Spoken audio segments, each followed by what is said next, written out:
Good afternoon, नमस्कार, बहुत बहुत स्वागत है। मैं Amit Singh afternoon prime time देख रहे हैं। दोपहर के 1:30 बज चुके हैं। बात आज करने जा रहे हैं डेनमार्क की। क्या यूरोप अब धार्मिक अभिव्यक्ति पर नई रेखाएं खींच रहा है?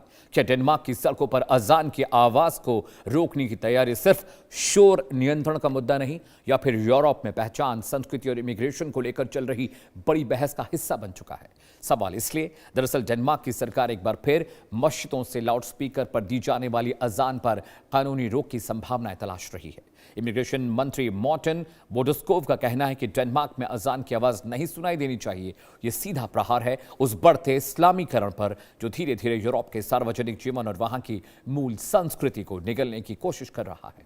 डेनमार्क की सोशल डेमोक्रेटिक सरकार तीसरी मर्तबा इस कानून को अमली जामा पहनाने की कोशिश में जुटी है। हालांकि डेनमार्क का संविधान, वहां का कॉन्स्टिट्यूशन धार्मिक आजादी की वकालत करता है और वामपंथी यानी लेफ्टिस्ट थिंक टैंक इसे अदालत में घसीटने की धमकी दे रहे हैं। लेकिन सरकार के तेवर साफ है, देश की पहचान से समझौता बिल्कुल नहीं होगा। जिसके बाद पूछा जा रहा है, क्या डेनमार्क का कदम पूरे यूरोप के लिए एक नजीर बनेगा? क्या तुष्टीकरण की आग में झुलस रहे बाकी पश्चिमी देश भी डेनमार्क के इस कड़े राष्ट्रवाद से सबक ले रहे हैं? जी हां दर्शकों, मैं आपको बताऊं, डेनमार्क यूरोप का एक देश है और वहां पर लाउड स्पीकर पर पाबंदी लगने जा रही है। वहां की जो लेफ्टिस्ट सरकार, उसके आव्रजन मंत्री हैं जिनका नाम मॉर्टन बोडस्कोव है, उन्होंने बाकायदा ये बयान जारी करके कहा है कि किसी भी कीमत पर हम वहां पर लाउड स्पीकर चलने नहीं देंगे। जी हां, चलिए, इंडिया न्यूज़ के सवाल आपकी स्क्रीन पर है, उसका रुख कर लेते हैं। क्या लाउड स्पीकर पर अजान सिर्फ इबादत है या वर्चस्व दिखाने का एक जरिया?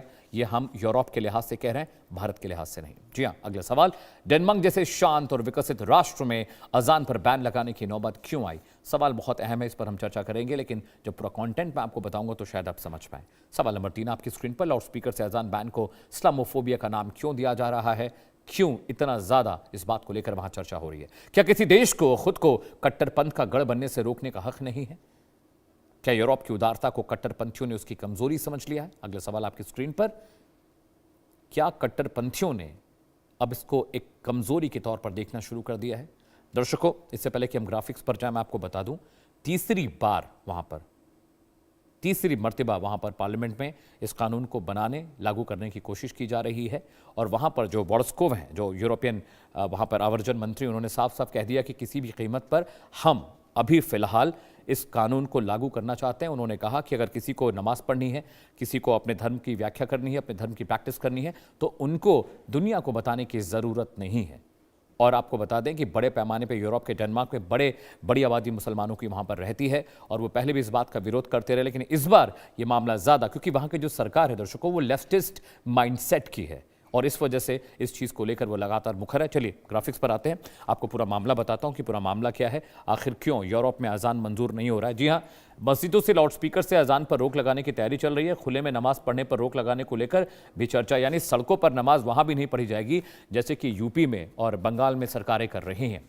मस्जिदों से लाउडस्पीकर से अजान पर रोक लगाने की तैयारी है और खुले में नमाज नहीं पढ़ना, क्योंकि वहां पर सड़कों पर नमाज पढ़ने की वजह से वहां भी अनियमितता, बेतरतीबी होती है दर्शकों, जैसे कि हमारे हिंदुस्तान में होती है। यहां पर भी बैन लगा दिया गया है। जी हां, अजान पर भी रोक है लाउडस्पीकर से और खुले में आप नहीं पढ़ सकते वहां पर नमाज। आगे बढ़ते हैं, अगले ग्राफिक्स पर आते हैं दर्शकों। कट्टरपंथ पर प्रहार क्यों? मंत्री ने क्या कहा है, जरा मंत्री का बोडस्कोव का बयान आपको सुनाता हूं। बयान नंबर 1, उन्होंने कहा कि अजान की आवाज डेनमार्क में नहीं गूंजनी चाहिए। मॉर्टन बोडस्कोव ने यह बात कही है, बहुत सख्ती से कही है। आव्रजन मंत्री हैं, आव्रजन का मतलब होता है कि जब कोई किसी देश में आए जाए, कोई नई नागरिकता ले, नए वीजा पर आए, तो वो उसका देखभाल करना, उनकी निगरानी करना। जी हाँ, डेनमार्क पे घूमे तो ऐसा नहीं लगना चाहिए कि पाकिस्तान पहुंच गए हैं। मॉर्टन ने एक और अहम बात कही है, उन्होंने कहा ऐसा लगता है कि देश में बढ़ता इस्लामीकरण सार्वजनिक जीवन में जरूरत से ज्यादा जगह घेरा। उन्होंने यहां तक कहते ऐसा लग रहा है कि इस्लामाबाद की सड़कों पर हम घूम रहे हैं। दर्शकों, अगला बयान मैं आपको मॉर्टन का बता रहा हूं, मॉर्टन ने और क्या बातें कही हैं। उन्होंने कहा कि डेनमार्क में बढ़ते इस्लामीकरण को लेकर इमिग्रेशन मंत्री मॉर्टन बोडस्कोव ने चिंता भी जताई। तो इमिग्रेशन आव्रजन मंत्री हैं, इमिग्रेशन का इनका जिम्मा है। अगला बयान मैं आपको दिखाऊंगा। उन्होंने और भी बहुत सारी बातें कही। उन्होंने ये भी कहा कि इस्लामाबाद जैसा फील होने लगा है डेनमार्क के अंदर, ये हम नहीं होने देंगे। अगले ग्राफिक्स पर आते हैं। डेनमार्क का सनातनी राष्ट्रवाद क्या है? क्यों वहां पर इस्लामोफोबिया की बात की जा रही है? क्यों वहां पर अजान स्पीकर्स में बंद करने की बात कही जा रही है? वो मैं आपको बताने जा रहा हूं ग्राफिक के जरिए। सोशल डेमोक्रेटिक सरकार की अजान पर बैन की ये तीसरी कोशिश है, तीसरी मर्तबा वहां पर अजान बंद करने की कोशिश की जा रही है। इससे पहले 2 बार वो कोशिश कर चुके हैं, उसका खासा असर देखने को मिला था। इससे पहले साल 2020 में भी ये पहल पहल की गई थी, ये कोशिश की गई थी, इसको बाकायदा कानून बनाने की कोशिश की गई थी, लेकिन उस वक्त इसे अमल में नहीं लाया गया था। सोशल डेमोक्रेटिक सरकार की अजान पर बैन की तीसरी ये कोशिश है।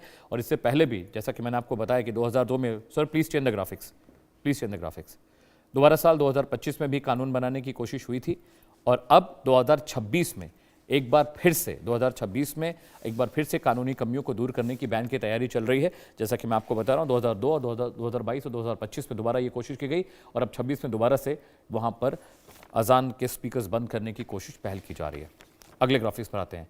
क्या डेनमार्क बचेगा? क्या कर पाएगा डेनमार्क ऐसा? कितने मुस्लिम और मस्जिदें वहां पर हैं? इसका डेटा बहुत इंटरेस्टिंग है, मैं आपकी स्क्रीन पर रख रहा हूं। डेनमार्क की कुल आबादी करीब 60 लाख है, मुस्लिम आबादी करीब 2,70,000 है, मस्जिद करीब 100 के आसपास है। डेनमार्क में तेजी से बढ़ रही मुस्लिम आबादी भी अब डेनमार्क की सरकार के लिए चिंता का विषय है। 60 लाख आबादी में करीब 3 लाख जो है वहाँ मुसलमान हैं और मस्जिदें वहाँ पर 100 हैं। और मस्जिदों के बनने पर भी वहाँ रोक लग रही है कि जो मुस्लिम्स हैं, बाहर से आ रहे हैं, उनको अब वीज़ाज़ ना दिए जाएं, चाहे वो नौकरी के लिए हों, चाहे वो बिजनेस के लिए हों। टूरिस्ट वीज़ा की परमिशन वहाँ देने की बात चल रही है, इस पर भी चर्चा वहाँ पर सदन में चल रही है। यूरोप की महाजंग क्या कट्टरपंथ को झुका पाएगी? क्या इस्लामोफोबिया वाला जो मसला है डेनमार्क में, इस पर कुछ बातें निकल कर आएंगी, मैं आपको बताता हूं। ठीक है, कहां कहां पर अजान बैन है, उन राष्ट्रों के जरा नाम मैं आपको बता देता हूं। जी हां, आपकी स्क्रीन पर मैप है यूरोप का, कहां कहां पर बैन है अजान। एक तो नीदरलैंड में बैन है, बेल्जियम में बैन है, जर्मनी में बैन है, फ्रांस में, स्विट्जरलैंड में और ऑस्ट्रिया में भी। ये वो मुल्क हैं जहां पर अजान स्पीकर पे आप नमाज, जैसे हमारे देश में अलग अलग वक्त पे सुबह, दोपहर, शाम और लेट इवनिंग में नमाज पढ़ी जाती है, तो हम वो अजान सुन पाते हैं स्पीकर पे। इन देशों में परमिशन नहीं है, आप अजान नहीं सुना सकते किसी को। आप अपनी पूजा करिए, आप अपने धर्म को पालन करिए, आप नमाज अता करिए, लेकिन किसी को बताने की ज़रूरत नहीं। वहाँ पर मंदिरों में भी लाउड स्पीकर्स नहीं लगे हुए हैं। मंदिरों में जैसे हमारे यहाँ हनुमान चालीसा या जो भक्ति के संगीत चलते हैं मंदिरों में, अजान चलती है मस्जिदों में, वहाँ पर ये कल्चर नहीं है, वहाँ पर आप नहीं चला सकते। ठीक है, आगे बढ़ते हैं। तो खास मेहमान मेरे साथ जुड़ रहे हैं। अजय गौतम साहब मेरे साथ हैं, हिंदू धर्मगुरु हैं। इसके अलावा अली अशरफ रत्ता पाकिस्तान से जुड़ रहे हैं, विदेशी मामलों के जानकार हैं, इंटरनेशनल अफेयर्स एक्सपर्ट हैं।